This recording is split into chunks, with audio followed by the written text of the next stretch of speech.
मिलाना चाहेंगे जो प्रधानपति हैं विजेंद्र जी जो प्रधानपति हैं इस गांव के। तो आपका स्वागत है सर शो में। जी विजेंद्र जी जो हमारे मुखिया चुने गए इस गांव के, उनके बारे में थोड़ा सा हमारे दर्शकों को बताएं। क्या उनकी एजुकेशन है, क्या उनका नाम है? घरवाली का नाम है बिमलेश देवी। और शिक्षा क्या करी है उन्होंने? शिक्षा बीए पास है। जी। तो किसी कारणवश वो हमारे से बात नहीं कर सकती हैं जो, तो इसके एवज में उनके हस्बैंड बात कर रहे हैं हमारे से। तो प्रधान जी आप ये बताइए क्या क्या समस्याएं थी गांव में जिनको देखकर आप चुनाव में आए? समस्या थी हमारे गांव में रोड की जो, और पानी की एक बहुत समस्या है। पानी की ज़्यादा समस्या है गांव में। जो तालाब एक साइड ही है बस, और बाकी रास्तों में पानी भरा रहता है। वो समस्या पूरी करनी है हमें। इसी के यही समस्या थी जिसको देखकर आप मतलब प्रधानी में लड़े और जीते और चुनाव का मन बनाया आपने। तो एक यही समस्या थी और बाकी समस्या सब ठीक है आपके गांव में? हाँ, बाकी ऐसा कोई समस्या नहीं है हमारे गांव में, सब संपन्न है, सब ठीक है। तो बाकी जो कार्यकाल आपका जो 5 साल का रहने वाला है वो बस एक नाली के लिए और तालाब के लिए ही है? गाँव की साफ़ सफाई और तालाब पानी का जो रोड है ख़राब है वो सही करानी है। यही बस लक्ष्य है अपना। यही लक्ष्य है आपका। तो जो तालाब है आपके गांव में एक ही है? एक ही तालाब है। तो उसका साफ़ सफाई उसमें कैसी है? साफ़ सफाई ठीक है उसमें फ़िलहाल। अभी जेसीबी चलवाई थी उसमें, ठीक है, कोई नहीं, बस उस जैसे भी होगी समस्या। अच्छा, अब तक के जो प्रधान इस गांव में रहे हैं उनके कार्यकाल से आप कितना खुश हैं? ठीक करा उन्होंने भी काम, कोई ऐसी कोई बात नहीं है। जैसे वो लोग ठीक कार्य करते आ रहे थे अपने कार्यकाल में, तो आपको ऐसी क्या मजबूरी आन पड़ी कि भाई आप चुनाव में आए? ऐसे ही अपना मन बना लिया चुनाव का। सुनने में आया काफ़ी खर्चा वर्चा आपने चुनाव में लगाया है? नहीं, ये अकेले आदमी का क्या खर्चा होना, आपको बताइए भाई। 2 थे हम, कोई खर्चा वर्चा नहीं, ऐसे नॉर्मल काम हो गया। पब्लिक की इच्छा थी। अच्छा, पब्लिक की इच्छा थी। पब्लिक की इच्छा, आपसे उम्मीदें लगाई पब्लिक ने, जैसे कि गांव की जनता ने आपसे उम्मीदें लगाई, तो उनकी उम्मीदों पर कितना खरा उतर पाएंगे इस समय? भाई खरा तो हमें 100% खरा ही उतरना है उनकी उम्मीदों पर। क्योंकि जैसे कि मैं आपको एक समस्या गिनाना चाहूँगा। आपके गांव की सबसे बड़ी समस्या जो प्राइमरी स्कूल है आपके गांव का, उसकी जो स्तर शिक्षा का जो स्तर है उसमें वो काफ़ी ख़राब है। ये आप भी मानते हैं इस चीज़ को? जी। तो उसमें कैसे बेहतरी लाया जाए? यही नहीं कि इंफ्रास्ट्रक्चर मुहैया करा दिया जाए, भाई डेस्क लगवा दिए, पंखे लगवा दिए, यही पर्याप्त नहीं है। पर्याप्त तो ये है कि कैसे क्वालिटी ऑफ एजुकेशन बढ़ाया जाए। भाई ये तो सख्ताई से ही सारा कुछ होगा।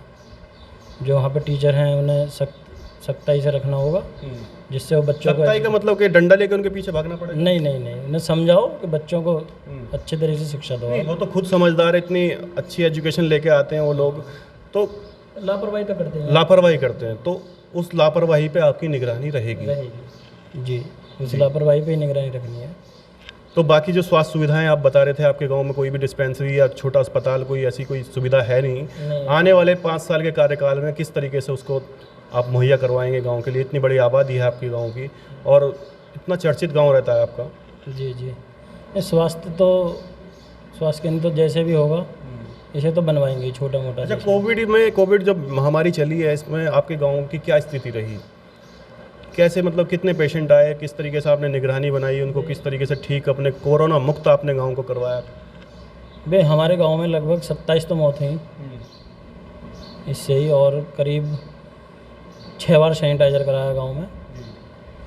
जैसे भी जो व्यवस्था हो पाई वो व्यवस्था हमने कराई।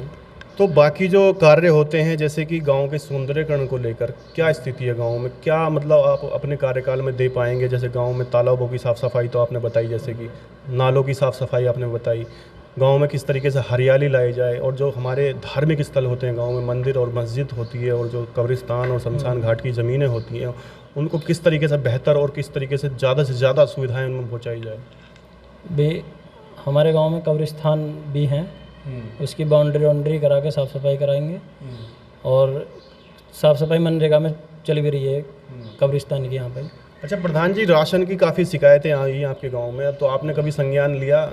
उच्च अधिकारियों से कभी बात की आपने? कभी बात की थी मैंने, तो उन्होंने कहा जांच करवाएंगे। एक आदमी के लिए 20 किलो राशन बैठता है तो 19 किलो ही देते हैं। 19 किलो देते हैं। हाँ, तो ये आपने उनसे डीलर साहब से बात करी कभी? मैंने डीलर साहब से बोला, उन्होंने कहा कि ये तोल में पीछे से ही कमाता है, मुझे पूर्ति करनी पड़ती है इनकी, 1 किलो कम देगा। तो आपने इसके रिगार्डिंग किससे बात करी? एसडीएम साहब से या मैंने सेक्रेटरी साहब से बात करी और एडीओ साहब से बात करी। तो उनका क्या कहना था उसके बारे में? उन्होंने कहा कि हम कंप्लेंट करेंगे, इसे देखेंगे, चेक करेंगे। तो यहाँ पे तो कोई भी आया नहीं है। कोई नहीं आया आपके गांव में? जी। तो बाकी जो स्थिति गांव में और क्या विकास कार्य आपके मन में हो, कोई आप अपनी इच्छा से कराना चाहें? जैसे युवाओं को लेकर, माताओं बहनों को लेकर कोई योजना हो आपके दिमाग में? आप भी एक युवा हैं और शिक्षित हैं आप भी, तो युवाओं की जो इस तरह से मतलब आज उनको मतलब रोजगार का अभाव है, किस तरीके से उनको ग्रामीण उद्योग लाया जाए गांव में और रोजगार दिया जाए? जैसे मछली पालन है आपका, डेयरी पालन है, काफ़ी उद्योग हैं ऐसे छोटे छोटे जो लाया जाए उनको और उन कामों में लगाया जाए एक तरीके से। नहीं, यहाँ पे डेयरी मछली पालन कोई मानते ही नहीं, करने को तैयार नहीं रहता। आपने देखा होगा गांव में कोई इस चीज़ की कोई व्यवस्था चाहते नहीं, सब पे खेती बाड़ी अपने सब उसी में मस्त रहते अच्छा, हैं। खेती बाड़ी की बात आई है तो खेती बाड़ी से रिगार्डिंग मैं आपसे क्वेश्चन करना चाहूँगा। आप भी किसान होंगे, आपकी फैमिली में किसान होंगे, किसान आंदोलन इस समय चल रहा है, जो भी चल रहा है उसमें आप क्या कहना चाहेंगे उसके ऊपर? भाई वो जैसे भी किसान बैठे हैं धरने पर, जो वो कर रहे हैं उसमें बिल संशोधन जैसे भी है वो सब ठीक ही कर रहे हैं। ठीक है, आपकी नज़रों से वो किसान हितैषी कार्य कर रहे हैं एक तरीके से।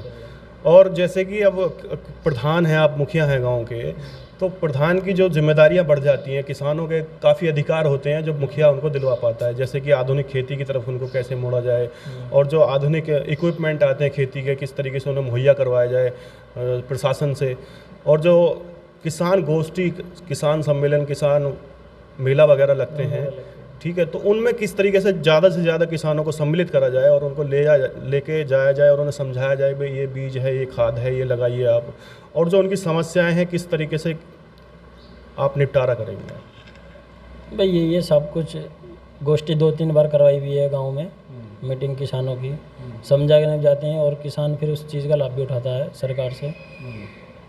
जो भी ये ब्लॉक में मूंजी वगैरह, धान वगैरह के आई थी वहाँ से दिलवाई हुई है मैंने सब्सिडी पे। अच्छा, आपके गांव में कोविड से काफ़ी नुकसान हुआ है लोगों का, काफ़ी लोगों ने जानें भी गंवाई हैं अपनी, और सुनने में आ रहा है तीसरी लहर आ रही है, तो क्या तैयारी आपके गांव में रहने वाली है तीसरी लहर को लेकर?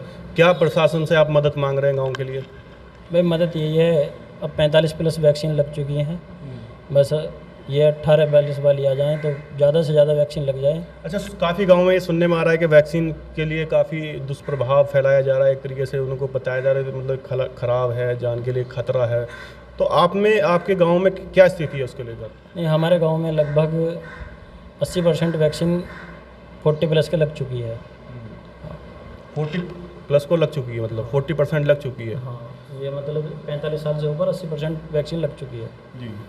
बस ये 18+ वालों की रह रही है। तो अंत में प्रधान जी आपसे एक सवाल है, एक अपील है, कोई हमारे दर्शकों को, अपने गाँव वासियों को, अपने क्षेत्रवासियों को अपील करना चाहें, आने वाले 2022 के चुनाव है तो किस आधार पे जो प्रत्याशी आएंगे उनको चुना जाए? क्या जाति के आधार पे या धर्म के आधार पे या कार्य के आधार पे चुना जाए? कार्य के आधार पर, जो कार्य सुनेगा, जो जनता की आवाज़ सुनेगा उसी का साथ देंगे। उसी का साथ देंगे। हाँ। अच्छा प्रधान जी, एक छोटा सा और सवाल है, जैसे कि अभी माननीय मुख्यमंत्री योगी आदित्यनाथ ने जो प्रधानों से वार्तालाप किया, उसका थोड़ा सा भी अंश आपको मिला? क्योंकि आप जैसे भी ऑफलाइन हमें बता रहे थे हमारी बातचीत नहीं हो पाई है, थोड़ा उनके बारे में जो बातचीत हुई थी वो बाकी लोगों से कुछ पता चला आपको उसके बारे में? नहीं, वो जानकारी नहीं मिल पाई हमें, उन्होंने जो बातचीत करी। तो बाकी आप प्रयास करेंगे उसको जानने के लिए? हाँ, प्रयास करेंगे उसको जानने के लिए ज़रूर। तो दर्शकों, ये हमारे साथ जो प्रधानपति हैं विजेंद्र जी जुड़े हुए थे चांदनेर गांव से। इन्होंने अपनी योजनाएं, क्या क्या योजनाएं हैं 5 साल में, क्या क्या विकास कार्य करवाना चाहेंगे, ये हमें सारी उन्होंने जानकारियां दी। अब देखना ये है जो ये बता रहे हैं 5 साल में उसमें कितना कर पाते हैं। बाकी लेते हैं आपसे विदा, धन्यवाद।